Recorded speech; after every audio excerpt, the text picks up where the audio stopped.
Hello and welcome. Today we're looking at Numbers 26, a chapter that marks a new chapter in Israel's journey, following the wilderness wanderings and the death of the previous generation.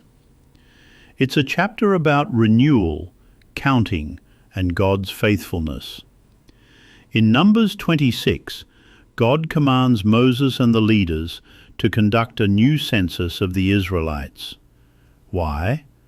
Because the previous generation, those who doubted and rebelled, have now passed away.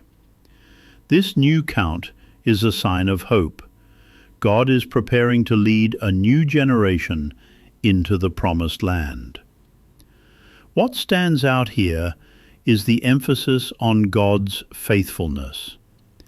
Despite the failures of the past, God remains committed to his promises.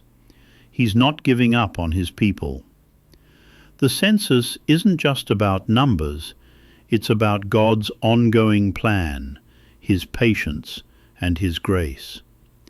Each person counted is part of his divine purpose.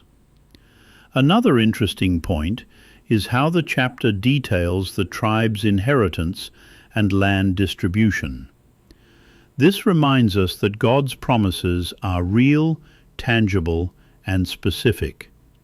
He's a God of order and justice, and his promises are rooted in his unchanging character. For us today, Numbers 26 reminds us that God's plans continue, even after setbacks and failures. He's always working behind the scenes, preparing his people for what lies ahead.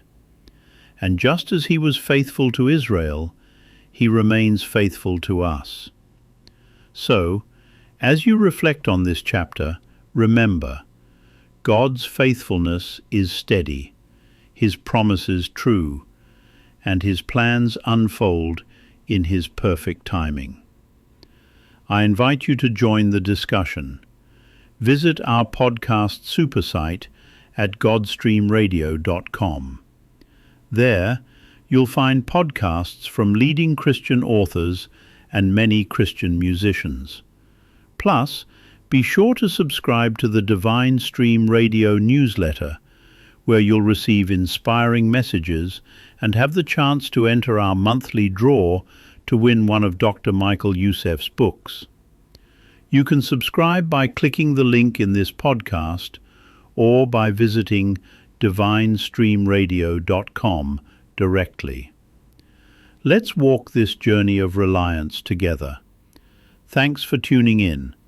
Until next time, stay faithful and seek God's heart.